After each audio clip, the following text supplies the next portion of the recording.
이것이 정치다. 예, 이상희 위덕대 부총장, 강석진 전 서울신문 편집국장, 그리고 김태현 변호사 이렇게 세 분과 함께 하겠습니다. 예, 어서 오세요. 안녕하십니까? 네, 안녕하십니까? 예, 오늘은 이 정치 토크 형식으로 하겠습니다. OX도 들고 또 사자성어, 오자 토크 이렇게 좀 속내를 좀 드러내고 저 넥타이 풀고 얘기하는 이런 자리였으면 좋겠는데 넥타이는 그냥 하고 가시죠. 예. 자, 첫 번째 주제가 김무성 대표의 가족 문제가 될 것 같습니다.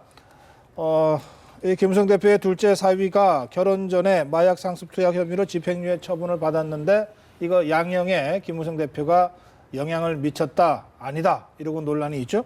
예, 이 문제 먼저 관련 리포트부터 보시겠습니다. 사위의 어두운 과거에 대해 딸을 가진 아버지의 심정으로 답답함을 호소한 새누리당 김무성 대표. 친자식이 아닌 사위지만 앞으로 펼쳐질 대권 가도에 적지 않은 부담으로 작용할 것이라는 관측이 나옵니다. 한켠에선 결정적 흠결은 안 될 것이라는 견해도 있습니다. 봐주기 논란을 일으킨 검찰과 법원의 판단이 딸의 결혼 전에 이루어진 일이기 때문입니다. 이제 관심은 부성애를 앞세운 김 대표의 해명이 여론에 먹혀드느냐에 모아지고 있습니다. 사안 자체는 다르지만 노무현 전 대통령도 장인의 좌익 경력이 불거지자 이른바 아내 사랑 연설 직후 동정 여론을 얻고 국면을 급반전시킨 바 있습니다. 뭐가 잘못됐습니까? 이런 아내는 제가 버려야 합니까? 그렇게 하면 대통령 자격이 있고 이 아내를 그대로 사랑하면 대통령 자격이 없다는 것입니까? 반대로 자식 문제가 정치적 부메랑이 돼 고역을 치른 경우도 있었습니다. 제 막내 아들 녀석도 너그럽게 용서해 주시기 바랍니다. 일각에서는 본인은 물론 정치인 가족에까지 엄격한 잣대를 들이대는 한국 정치의 풍토가 이번에도 여실히 드러난 것이라는 말도 나옵니다. 연합뉴스TV 정영훈입니다. 네, 이게 뭐 한국 정치의 속성이라 그래야 될지 숙명이라 그래야 될지 이게 가족 문제가 늘 정치인의 발목을 잡기도 하고 그렇습니다. 오늘 김무성 대표는 국감장의 모습을 드러내지 않았다고 그럽니다. 뭐 마음이 편치 않겠죠. 첫 번째 질문 드리겠습니다. 지금 김무성 대표의 처지, 뭐 이게 별거 아닌 걸로 가서 오히려 전화위복의 계기가 될 수도 있다는 주장도 있고, 만약에 여기서 뭐 사실관계가 좀 드러난다면 치명타를 입을 수 있다. 뭐 이런 주장도 있습니다. 김무성 대표의 지금의 처지를 뭐 사자성어로 한번 비유해서 표현하신다면 어떻게 설명을 하시겠습니까? 제가 제일 취약한 부분입니다. 예, 저 써주시죠. 예, 뭐 김무성 대표가 이 상황과 관련해서는 1차 감성적 어법으로 국민들께 애둘러서 해명을 하긴 했습니다만, 그러나 야당 의원들은 오늘도 국감장에서 이 문제를 제기했습니다. 예, 들어주시죠. 백인 삼성 호사다마 핏줄 왼수. 저는 뭐 이거 사자성어로 인정하겠습니다. 사자성어로 인정하겠습니다. 자, 백인 삼성, 100번 참고 세 번 세 돌아봐야 된다. 돌아봐야 한다. 많이 참고 많이 지금 반성해야 될 때다. 그런 상황이다. 이렇게 보고 싶습니다. 예, 네. 뭐 사실은 뭐 대권 주자 1위를 10주째 연속 기록하고 있거든요. 네, 네. 그러니까 잘 나가는 뭐 시쳇말로 잘 나가는 중인데, 그러나 이럴 때일수록 100번 찾고 3번 돌아보라. 네. 알겠습니다. 호사다마. 역시 좋은 일에는 좀 안 좋은 일이 가끔 생긴다고 그러죠. 김무성 대표가 어찌됐든 간에 당대표를 된 다음에 여러 가지 뭐 난관도 있었지만 재보선 전부 다 승리를 하고 현재까지 잘해왔지 않습니까? 네. 어쨌든 대선 주자 지지도 1위도 기록하고 있고 그러다 보니까 좀 나쁜 일이 좀 생긴 건데 그러나 김무성 대표 입장에서 조금 다행인 건 그 일이 본인으로 비롯된 것이 아니라 자식, 그것도 또 사위로 비롯된 것이니까 김무성 대표가 이거를 뭐 진정성에 잘 설명하게 되면 그러면 못 뚫고 나갈 가능성도 충분히 있다고 봅니다. 호사다마지만 그러나 잘 대처하면 예. 전화위복이 될 수도 있다. 예. 이런 말씀이시네요. 핏줄 왼수.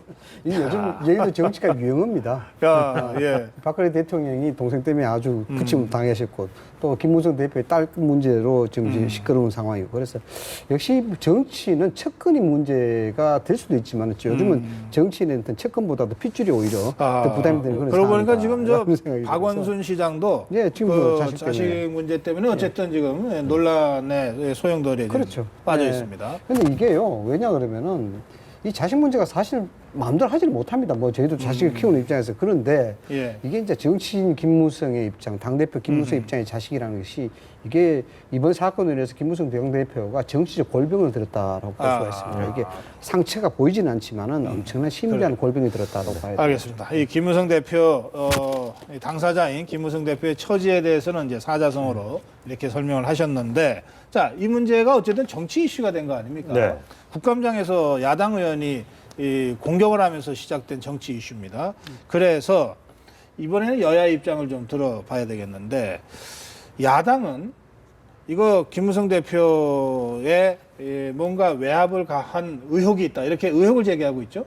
야당의 주장이 맞다고 생각하시면 오를 들어주시고, 여당은 이거 정치 공세다 이러면서 김무성 대표를 엄호하고 나섰는데, 여당의 입장이 일리 있다 생각하시면 X, 야당의 입장은 O, 여당의 입장은 X. 들어주세요. 가운데를 드셨네. 설명 좀 해주세요. 지금까지 드러난 것만으로는 의혹이 있다고 말을 하기는 어렵지만 지금까지 밝혀진 것만으로 보면 뭐라고 꼬집어서 하나하나 지적하고 비난하고 엄청난 비리가 있는 것처럼 비난하고 확인할 수는 없지만 가벼운 처분이 쭉 이어져 있습니다. 검찰 조사서부터 드러날 때까지. 그렇기 때문에 야당 입장에서는 의혹을 제기를 할 수가 있고요. 마치 물증은 없지만 심증은 있는 그런 뭐 그런 의혹을 제기할 수 있죠. 거기에 대해서 이제 김무성 대표가 해명을 해야 되고요. 또 하나는 그런 의혹 제기를 통해서 김무성 대표가 국민들한테 사과하고 예. 반성하는 모습을 보여줄 필요가 있다고 생각합니다. 이 야당이 정치적 공세, 이 원래 정치적 공세입니다. 정치권에서 하는 어떤 공방전은 정치적 공세를 봐야 되는 게 그게 맞고요. 그다음에 이게 의미가 크게 다릅니다. 뭐가 다르냐 그러면은 야당이 이게 정치적 공세라는 오해를 부식시키기 위해서는 김무성 당대표가 딸을 키움에 있어서 그 아버지에 대한 모자람 이런 걸 가지고 이야기하면은 이게 정치적 공세라고 이야기가 좀 힘들죠. 그런데 여기에 대해서 외압을 행사했다 또는 여기에 어떤 사회가 판결이 있어서 영향을 줬다 이런 것은 확실한 근거가 없는데도 불구하고 본인의 해명에도 불구하고 그렇게 한다는 것은 이건 정치적 공세다. 정치 공세다. 예. 글쎄 이제 이게 시점 자체가 좀 맞지 않는 게, 만약에 이제 김무성 대표가 그 사이 결혼 상태에서 만약에 이 일이 터졌다고 하면 그러면 사실은 야 이거 정말 김무성 대표가 무슨 압력을 행사한 거 아니야라는 그런 의혹이 있을 수가 있죠. 사실 결혼은 8월이고 이거 작년 11월에 수사된 것이거든요. 재판 2월달에 있었고 그때는 사실은 사위 상태도 아니었고 뭐 딸과 뭐 사귀고 있었는지는 모르겠으나 그 당시에 김무성 대표가 그것을 알고서는 어떤 압력을 해서 그 사람을 집행유예 판결을 받게 했다. 그건 사실 시점 자체에 좀 무리가 있기 때문에 조금 그 부분을 뭐라 하는 거죠. 약간 정치권적 성격이 강하지 않나, 현재로서는 그렇게 근데 보이네요. 그 시점이요. 저도 동의를 하면서도 한 가지만 좀 지적을 하고 싶은데, 시점에 따라서 김무성 대표가 몰랐을 수도 있지만 시점에 따라서는 알 수도 있는 알겠습니다. 거거든요. 자, 그래서 내려주시고요. 그래서 제가 지금 김태현 변호사 지금 뭐 법률가시니까 몇 가지 지금 이 정황상 야당에서 의혹을 제기할 수 있는 정황에 대해서 좀 여쭤볼게요. 임내연 의원이 오늘 이렇게 얘기했습니다. 공범끼리 유사한 행위임에도 불구하고 구형의 현저한 차이가 나는 거 이해할 수 없다. 이제 검사 출신입니다. 네, 임내연 의원은. 그다음에 다양한 마약을 구입해 15차례나 투약한 것은 상습범으로 보는 것이 적당한데, 상습범에게 집행유예를 법원이 선고한다면 검찰은 당연히 항소해야 되는데 항소를 안 했다. 그러니까 뭔가 이거 정상적인 재판 같지가 않다. 이렇게 의문을 제기했습니다. 어떻게 설명하시겠습니까? 그러니까 의문을 제기하는 건 납득은 되는 측면이 있어요. 의문을 제기하는 측면. 의문을 제기할 만하다. 예, 할 만하죠. 근데 왜냐하면 이것이 참 애매한 것이, 검찰 같은 경우에 모든 기소된 죄에 대해서 하나라도 무죄가 나오면 그건 항소를 무조건 하거든요. 근데 그건 양형에 관한 거란 말이에요. 그러니까 양형에 관한 거. 유죄는 그렇죠. 나왔는데. 전부 유죄는 나왔는데 양형에 관한 건데, 어쨌든 구속 상태의 피고인, 그러니까 구속 기소를 한 피고인에 대해서 집행유예 판결이 나왔다고 해서 그것을 자동 항소하지 않은 것, 그 부분이 만약에 잘못됐다라고 말하기는 사실 조금 무리가 있는 측면도 있거든요. 왜냐하면 검찰 입장에서 만약에 이 사람 봐주려고 했으면요, 영장도 안 쳤을 거예요. 근데 영장까지 치고 구속 상태에서 재판을 진행했다라는 거는 검찰 입장에서는 나름대로 어쩌 제대로 하려고 한 것이거든요. 예. 그런데 1심 판결에서 집행유예가 나왔다. 그걸 가지고 항소하지 않은 부분에 대해서 꼭 봐주기라고 꼬집어서 말하기는 조금 무리는 있습니다. 하지만 의혹을 제기하는 측면도 그것도 뭐 저는 납득할 만한 이유는 있다. 왜냐하면 그만큼 양형이라는 것이 사실은 보기에 따라서 검사의 가치관이나 판사의 가치관에 따라서 조금씩 달라지는 측면이 알겠습니다. 있는 게 현실이거든요. 지금 그 검찰이 3년을 구형했죠. 예. 그리고 법원의 판결은 3년을 집행유예. 그대로 받아들인 다음에 집행을 유예한다. 이렇게 돼 있습니다. 그래서 지금 설명하신 거는 집행을 유예한 부분에 대한 검찰의 항소가 없었던 데 대해서 의혹을 제기할 수 있다. 그러나 통상적으로 볼 때 그 정도는 예. 검찰에서도 할 수 있는 것이다. 그렇죠. 이렇게 설명하셨고. 한 가지 더. 이게 초범일 때는 구형이 보통 2년인데 3년을 구형한 걸로 봐서 검찰이 처음부터 약하게 한 건 아니다. 이런 얘기도 김정은 정책위원장이 했어요. 이건 사실입니까? 근데 그것은요, 초범이라고 해도 초범에 따라서 약간 상황이 틀린 것이죠. 즉 예를 들어서 초범인 때 필로폰 한 번 한 사람도 있는 반면에 여러 번 한 사람도 있거든요. 근데 사실은 이 사람 같은 경우에는 초범이긴 하지만 15번이나 했었고 네. 온갖 종류의 마약들을 각가지 형태를 다 섭렵을 합니다. 아하, 그렇기 때문에 초범 중에서도 죄질이 사실은 좋은 편은 아니죠. 그 부분은 판결문에도 적시가 돼 있고요. 그렇기 그래요? 때문에 판결문에 그게 나와 있습니까? 너 굉장히 많이 했고 죄질은 정말 좋지 않다. 다만 초범이고 동종정과가 없다. 이런 점들을 감안해서 뭐 집행유예한다. 이렇게 나와 있거든요. 예. 그렇기 때문에 검찰이 뭐 알겠습니다. 3년 구형한 것, 그건 적절한 구형이라고 예, 봅니다. 김태현 변호사의 설명대로라면 법률가로서 이 검찰의 구형이나 재판부의 판결 또 항소를 하지 않은 검찰의 태도도 이해할 만하지만 그러나 야당에서 의혹을 제기하는 것도 얼마든지 가능한 정황인 것 같다. 이렇게 정리하면 예, 되겠습니까? 그렇습니다. 알겠습니다. 자, 어쨌든 이런 상태에서 아까 멍이 들었다고 그랬죠? 예. 김무성 골병이 대표가 들었죠. 골병이 든 거다 이번에 이렇게 말씀하셨습니다. 제가 간단한 질문입니다. 자, 이번 사건 또 이번 사태가 어떤 형태로든 이제 뭐 마무리가 될 텐데 김무성 대표의 입지에 큰 영향을 미칠 것이다? 아니다. 미미하다. 뭐 또 이것도 좀 입장이 엇갈리더라고요. 그렇죠. 예. 그래서 제가 질문 드립니다. 큰 영향을 미칠 것이다. O 들어주시고 별거 아니다. X 들어주십시오. 이번엔 제가 확실하게. O. 그러세요. 예, 먼저. 말씀을 들고 드렸습니다만, 설명하시죠. 예. 말씀을 드렸습니다만 이게 피가 보이지 않지만은 피가 보이지만 상당히 심한 내상을 입었다 봐야 됩니다. 아하. 자, 쉽게 우리가 보자고요. 마약을 상습을 투여한 사람이 차기 대권 주자의 사위다. 이게 국민적 정서로 굉장히 받아들이기 힘든 거예요. 예. 이기 때문에 왜냐 그러면 그냥 일반의 어떤 정치인, 통상적인 그런 정치인의 아들이고 정치인의 사위 같으면은 네. 이게 이해됩니다만은 예. 많은 표적이 될 수 있는 당 대표고 유력한 차기 대권 주자라는 것이죠. 여기에 대한 부분은 본인이 의도했든 의도하지 않았든 이 모든 것이 흠집이 될 수가 있다는 것입니다. 네. 더군다나 마약이라는 부분이 굉장히 예민하고 이 감성을 건드릴 수 있는 아주 중요한 그런 터치가 되는 그런 단어이기 때문에 상당히 내상을 입었다. 내상을 입었다. 아니다. 아들이면은 저도 오래될 것 같아요. 아들이나 딸이거나 사실 사위거든요. 그 사위의 과오, 그것도 결혼 전에 과오를 사위가 결혼 전에 한 것도 너한테 모두 책임져라는 건 사실 조금 너무나 무리한 측면이 있고 현재까지 나타난 측면으로 보면 저는 김무성 대표한테 크게 해가 될 건 없다고 보지만 그렇지만 물론 만약에 여기서 더 나온다든지 결혼 상태에서 사위가 사실은 예전에 어떤 그런 과오가 있기 때문에 그래서 그 버릇을 네. 못 버리고 또 다른 잘못 제2, 제3의 잘못이 계속 나온다고 하면 그러면 저도 오로 바꾸겠지만 현재까지 현 나와 있는 시점에서. 것 예. 결혼 전에 있었던 것만 가지고서 김무성 대표한테 그렇게 큰 해가 되지는 않을 거라고 저는 봅니다. 알겠습니다. 예.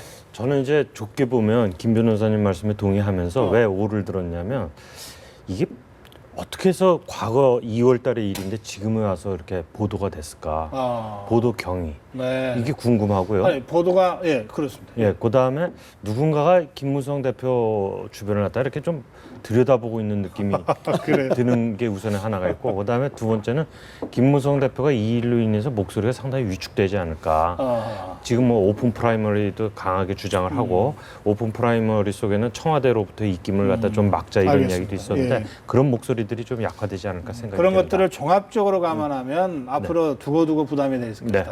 알겠습니다. 예. 이 부분은 좀 전망이 엇갈리는데 좀 지켜봐야 되겠고요. 자, 좀 다른 문제로 가죠. 지금 국감 중인데 우선 행자위가 또 뭐 파행입니다. 계속 그 정정섭 행자부 장관의 그 총선 승리 건배사 때문에 그리고 최경환 부총리 두 사람을 14일 날 탄핵 소추안을 발의하겠다고 하는 게 새정치민주연합의 입장입니다. 네. 질문 드립니다. 탄핵 소추안 이게 적절하고 또 효과가 있다고 생각하시면 오를 들어주시고 이거 말이 안 되는 거다. 그리고 효과도 없을 것이다. 생각하시면 X를 들어주십시오. 조금 어렵습니까? 아, O를 드셨군요. 네. 예, 이건 해야 되는 일이고 효과도 있을 것이다. 아니요. 그거 반인데요. 아, 그러면 이렇게 드십시오. 예, 그럴까요? 저는 이 선거 개입이라고 생각을 합니다. 분명히 이제 사유는 된다고 생각을 하는데 네. 다만 재적 과반수의 동의를 얻어야 통과가 되기 때문에 통과되기는 어렵겠다. 네. 그렇게는 생각을 합니다. 그러면 효과는 없을 것이다. 결국 통과 안 되면 그러나 정치 공세로서는 네. 뭐 야당으로서는 해볼 만한 일이다. 뭐 국민 입장에서도 문책을 좀 예. 해야 된다고 생각합니다. 저는 이 부분이 이제 우리가 탄핵 소추 그러면은 예전에 그 노무현 전 대통령에 대한 부분을 우리가 회상할 수 있는데 크게 이게 많이 다른 차이가 많이 납니다. 뭐가 차이 나면은 노무현 대통령 때는 특정을 대상으로 한 것이 아니고 불특정 다수 이제 국민을 대상으로 했었습니다. 네. 이 부분에 있어서는 새누리당 당원 또는 국회의원직을 가진 특정을 대상으로 한정을 했다는 네, 부분이고 연찬회에 가서. 그다음에 네. 이 권력에 대한 부분이 차이가 납니다. 그 영향력에서 노무현 전 대통령 입장이었었고 이 사람은 정접장관을 한 사람 장관 부처 장관의 입장으로서 그게 참여를 했는 부분이고 그 다음에 이 부분이 어떤 효과가 있을지 모르겠습니다만 사용에 대한 부분이 다릅니다. 그 노무현 대통령 당시에 탄핵 소추는 여러 번 과정을 거쳐서 미디어를 통해서 했습니다. 미디어를 통했기 때문에 그 파급력이 굉장했다고 봐야 되겠죠. 그러나 정준수 장관 같은 건 밀폐된 공간이었어요. 제한된 공간. 네. 제한된 공간에서 했는데 뭐 다른 얘기를 하셨습니다만 이런 저러한 것들을 비춰봤을 때 이것이 과연 탄핵 소추까지 갈 정도의 사안이냐라고 본다면 아니라는 것이죠. 알겠습니다. 예. 이게 사실은 그 조금 전에 말씀해 주셨지만 노무현 대통령 때를 비교를 해보면 그때 이제 헌법재판소에서 뭐라고 그러냐면은 이게 선거법 위반이라면 딱 세 가지입니다. 선거가 임박한 시기에 특정 정당에 대한 지지를 호소하거나 본인의 지지 의사를 밝힐 것 이것이거든요. 그 당시 노무현 대통령 그렇게 했다는 것이죠. 근데 사실은 정성적 사건의 그 발언은 사실 총선도 좀 많이 남아 있고 뭐 물론 새누리당 연찬에서 했으니까 당연히 새누리당의 지지를 호소하는 거라고 볼 수는 있겠지만 특정 정당을 명시한 것도 아니거든요. 더군다나 내가 무슨 지지합니다. 여러분들 지지해 주세요. 이렇게 한 것도 아니기 때문에 이건 사실은 선거법 위반으로 보기엔 좀 무리가 있죠. 물론 장관으로서 저도 절대 잘못했다고 생각하는 것이 잘했다고 생각을 하지 않습니다. 네. 아마 선관위에서 유권의 덕도 선거법 위반이 아니라고 나올 소지가 많은 것이고 그렇다고 보면 야당 입장에서는 물론 어차피 해임건이든 탄핵소추든 정족수를 못 채우긴 마찬가지니까 조금 더 불법성이라는 점을 강조하고 싶어서 정치공세 측면에서 탄핵소추안을 좀 밀어붙이려고 하는 것 같은데 선관위에서 사실 이게 선거법 위반이 아니다라고 알고보면 탄핵소추안 밀어붙이기도 사실은 조금 뻘쭘한 측면이 있거든요. 그러니까 애초부터 해임건의 쪽으로 하는 게 어땠을까? 차라리 그래서 정성석 장관이 선거법 위반은 아니지만 주무장관으로서 그것은 부적절한 행위 아니냐, 도덕적으로 문제가 있는 것이 아니냐 이런 식으로 방향을 몰고 가는 것이 조금 더 낫지 않았을까 하는 아쉬움이 있습니다. 예. 저는 그냥 뭐 그 부분 중에 아주 일부분만 말씀드리면 그 주어가 없다는 말을 새누리당이 했지 않습니까? 예. 근데 저는 그거는 말이 안 된다고 생각합니다. 네. 저 대학에서 국어도 강의하는데요. 주어라는 거는 우리말에서 많이 생략이 되고 네. 앞뒤 상황이나 전후 맥락을 봐서 주어는 얼마든지 추정이 가능한 거거든요. 네. 우리나라 건배사 중에 주어 있는 건배사 있습니까? 알겠습니다. 예. 그 지금 선관위가 선거법 위반인지 아닌지를 지금 조사하고 있는 단계입니까? 예. 조사하고 해서 원래는 14일인데 원래는 그런 것들 조사 발표는 21일인데 네. 오늘 국감장에서 선관위원장이 와서 대답하는 거 보니까 14일 정도면은 일단 1차 조사 결과를 발표한다고 오늘 제가 발언한 것으로 알고 근데 있습니다. 지금 공교롭게도 14일 날 새정치민주연합이 탄핵 소추안을 발의하겠다는 거거든요. 네, 네. 그러면 선관위에서 이거 선거법 위반으로 볼 수 없다라고 결론이 나면은 탄핵 소추안 발의도 그러면 취소될 가능성도 있는 건가요? 취소되기는 어렵겠죠. 아, 그럼에도 불구하고 탄핵 소추는 그건 결행한다. 또 정치적인 건 정치적인 거고 법적인 그래요? 건 법적인 거고. 알겠습니다. 예. 하여튼 선관위 결정이 중요할 것 같네요. 좀 지켜보기로 하겠습니다. 자, 지금 뭐 국정감사 이틀째입니다만 뭐 글쎄요. 볼거리는 많이 제공하는 것 같습니다. 볼거리는 많이 제공하는 것 같은데 이게 입법부가 행정부가 지난 1년간 해온 행정을 감사하고 또 지금까지 있었던 일 중에 뭐 잘한 일은 잘한 일대로 잘못한 일은 잘못한 일대로 좀 드러내서 좀 개선도 하고 이런 국감의 취지에 맞는 국감을 하고 있느냐에 대해서는 또 좀 비판적인 의견들이 많이 제기되고 있습니다. 그래서 제가 이 질문을 조금 어렵지만 드리겠습니다. 지금 보여지고 있는 국감의 행태, 우리 여야 정치인들이 보여주고 있는 국감장에서 보여주고 있는 행태를 뭐라고 표현하시겠습니까? 5글자로 한번 써주십시오. 5글자로요? 5글자로. 예. 이 내자는 이제 사자성어가 좀 쉽습니다. 그래서 조금 저희도 비틀어봤습니다. 5글자로 이번 국감에서 보여지고 있는 여야 정치인들의 행태를 한번 촌철살인하듯이 한 말씀 해주십시오. 가슴이 그럴까요? 답다. 예, 5글자 맞네요. 가슴이 답다. 나 홀로 춤을. 변한 게 없네. 나 홀로 춤을부터 시작하시죠. 사실 뭐 국민에 대한 부분은 없죠. 마지막 무대인 만큼 본인이 열심히 춤을 추는 것 같은데. 마지막 무대군요, 그러니까 왜냐 진짜. 그러면은 이번 예. 그 임기에서 마지막 국감이기 때문에 여기에 대해서 뭔가 좀 보여주려고 하는데 관객들이 없습니다. 고의로 안 가는 것 같아요. 왜? 볼 게 없기 때문에. 볼 게 없기 때문에. 뻔한 어떤 그 춤이고 아니, 그 뻔한 내용이 있기 볼거리들은 때문에. 좀 있던데요. 뭐 이렇게 뭐. 그래서 매년부터 계속 봐왔던 거고 원래 뭐 결과가 어떻게 나올지 모르겠습니다만 작년 같은 경우 지난 5년간의 중복된 질문 그러니까 해마다 중복된 질문이 561건이나 나왔어요. 이번에도 마찬가지로 그런 결과가 나오리라 생각이 드는데 예. 뭐 뻔한 거 하겠습니다. 호통치고 나 홀로 춤을. 그래서 알겠습니다. 결국 이제 국민 안중에 없고 무대에서 혼자 추는 춤을 보는 듯한 김태현 변호사는 가슴이 답답해지십니까? 저걸 보려고 뽑았다는 생각이 드는 거죠, 사실. 더군다나 그 19대 국회 마지막 국감이니까 의원들 또 내년 총선 생각 가 있을 거고 더군다나 야당 같은 경우 좀 당 내분이 있으니까 사실 국감에 얼마나 신경 쓰겠습니까? 변한 게 아무것도 없다는 거죠, 거기다가. 네. 그러니까 항상 나오는 그 화면들, 그 유권자들이나 언론에 관심 끌려고 헤어밴드, 이거 밴드 가지고 나오고 모자 쓰고 나오고 안 해도 되는 것이거든요, 사실들은. 그러니까 어떻게 보면 정책 국감을 하기 위해서 좀 더 의원들이 좀 치밀하게 준비해서 정말 중요한 거를 어째 집중하는 그런 모습들을 보여줘야 되는데 말단 지엽적인 것들, 거기다가 항상 그 회의 절차를 문제 삼아가지고 파행을 걸습 삼는 그런 국회들을 보면 유권자의 입장으로서 가슴이 좀 답답합니다. 오늘은 저 상임위 회의장에 드론도 잠깐 등장. 예, 그래요. 예. 전 좀 위험해 보였습니다. 자, 변한 게 없네. 이게 매년 이러지 않습니까? 예. 싸울 게 있으면 싸워야 되는데 그게 또 정상이고 그렇긴 네. 하지만 그 행태들은 아주 변한 게 없다고 보입니다. 그 호통치는 거나 라든지 뭐 비주얼 이미지에만 너무 집중한다든지 변한 게 없다고 생각합니다. 알겠습니다. 이 세 가지 말씀에 제가 다 동의합니다. 예. 야당 질문도 한두 가지는 좀 네. 하고 싶습니다. 먼저 이건 이번에 좀 써주시죠. 네. 그 문재인 대표는 재신임을 묻겠다고 했습니다. 그런데 이 다수의 비주류 의원들은 굳이 하려면 조기 전대를 하자 이렇게 주장하고 있습니다. 지금 문재인 대표는 뭐 당권을 갖고 있는 대표니까 재신임 방법까지 구체적으로 제시하면서 밀어붙이고 있는데 그러나 과연 재신임 지금 문재인 대표의 재신임 방식이 맞는 건지 비주류가 얘기하는 조기 전대론이 맞는 건지 둘 중에 하나를 써주십시오. 어느 쪽이 지금 새정치민주연합, 그러니까 아무것도 안 하고 넘어가도 상관은 없습니다만 문재인 대표가 하겠다고 하는 바람에 어쨌든 뭔가를 해야 될 상황이 돼버린 겁니다. 그래서 지금의 위기를 돌파하려면 재신임 방식이 맞는 건지 조기 전대가 맞는 건지를 들어주세요. 세 분 다 조기 전대시군요. 네. 조기 전대론. 기왕에 할 거면 조기 전대를 하자. 예, 설명 좀 해주시죠. 이게 지금 사퇴는요. 예. 또는 재신임을 묻는 거는 네. 4월 달 그 재보선 끝나고 나서 바로 했어야 된다고 생각을 하고요. 하려면 그때 했었어야 예. 된다.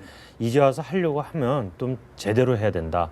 당 내분을 갖다 수습을 하려면 지금 편리한 방식, 자기한테 유리한 방식으로는 해결이 되지 않습니다. 예. 수용되고 동의를 얻기가 어렵습니다. 아하. 그래서 좀 어렵더라도 전공법으로 나가야 되고 그러려면 전대까지 가야 된다고 생각합니다. 아니 자기들 뽑아준 사람한테 신임을 묻어야 되는 거 아닙니까?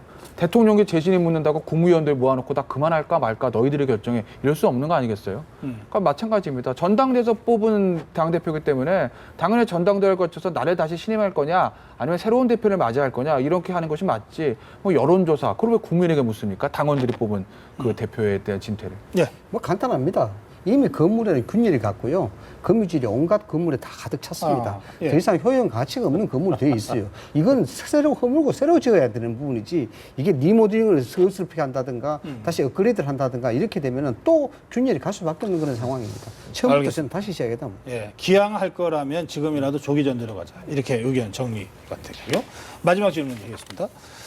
안철수 의원의 행보가 심상치 않습니다. 예, 천정배 의원하고 회동하기도 하고 또 문재인 대표에 대한 이 비판의 수위가 매우 높습니다. 그래서 그냥 단도직입적으로 이렇게만 질문드리겠습니다. 안철수 의원 탈당할 것 같은가? 이런 질문입니다. 탈당할 것 같습니까? 탈당할 것 같다 그러면 O를 들어주시고요. 그래도 새정치민주연합에 남을 것이다라고 하면 X를 들어주십시오. 안철수 의원 탈당할 것이다, 잔류할 것이다. OX로 이거 표현해 주십시오. 드는 다 잔류할 것이라고 보시는군요. 예. 안철수 의원에 대한 관습적인 평가 때문이죠. 아, 그렇지 않겠습니까? 이번에는 좀 지금까지 다른 네. 느낌이 안 좀 드십니까? 달라야죠. 저는 이 X로 들었습니다만은 안철수 의원은 사실상 새정치에 대한 부분도 국민의 기대를 저버렸습니다. 그래서 이번 두 번째 야당의 앞니를 가늠할 수 있는 지금 분열의 상황에서 정점에 서 있습니다. 잘못했다가는 오히려 트로이 목마가 될 수 있다는 것이죠. 그렇기 예. 때문에 이번에 잘해야 된다는 겁니다. 그러나 지금까지 관습적으로 해오는 것을 본다면 또 다시 저렇게 하다가 대충 합의하고 들어가지 않을까라는 그런 우려가 많다는 그래서? 것이죠. 원래 원심은 이게 맞죠. O로 가야 되는데 안철수 의원의 그동안의 정치 행보로 볼 때 X. 그렇죠. 당 잔류를 결국 결정할 것 같다라고 예상하시는군요. 예. 본인이 일부러도 탈당은 없다고 수차례 얘기하지 않았습니까? 오늘 천정배 의원을 만나기 전날 아침에 그 중앙일간지와의 어떤 인터뷰에서도 탈당은 절대 없다라고 굉장히 강조해서 얘기를 했거든요. 더군다나 지금 문재인 대표가 그 재심했을 때 안철수 대표가 사실은 어떤 의미에서 안철수 대표 입장에서 야 조기 전당대회 한판 붙자 이렇게 좀 강하게 나와줬어야 되는데 그냥 문재인 대표에 대한 비판적인 얘기만 할 뿐 본인이 탈당할 거라든지 조기 전당대회를 개최하겠다든지 이런 어떤 강한 어떤 언사는 나오진 않고 있거든요. 네. 그러니까 아직도 안철수 의원이 행동하는 데 있어서 조금 주저주저하는 거 아닌가 하는 그런 관측이 좀 예. 있습니다. 이 탈당을 하게 되면 안철수 의원이 신당을 합류하든지 신당을 창당해야 됩니다. 네. 동력이 없습니다. 동력이 없다. 네, 신당 창당의 동력도 아니 안철수 의원과 새정치 지지하는 사람들이 있는데도 동력이 그 지난번에 당 좋을 때도 못 만들었거든요. 그리고 예. 사람도 많이 떠났고요. 그다음에 이제 신당 합류만 놓고 본다면 지금의 신당 움직임 여러 갈래가 있는데 네. 거기에 합류하기도 마땅치가 않습니다. 제가 한 말씀만 예, 더 드린다면요. 지금 안철수 의원은 중대한 정치적 기로에 서 있습니다. 어설프게 춤을 출 바에는 지금 아예 추지 않는 게 낫습니다. 제대로 하려면 제대로 붙어야죠. 좀 지금 조금 어설퍼 보입니다. 어설퍼 보이죠. 그래서 그럴 바에는 차라리 시도하지 않는 게 낫다는 겁니다. 알겠습니다. 이 시간이 많이 넘쳐서 오늘 여기서 마무리합니다. 고맙습니다. 네.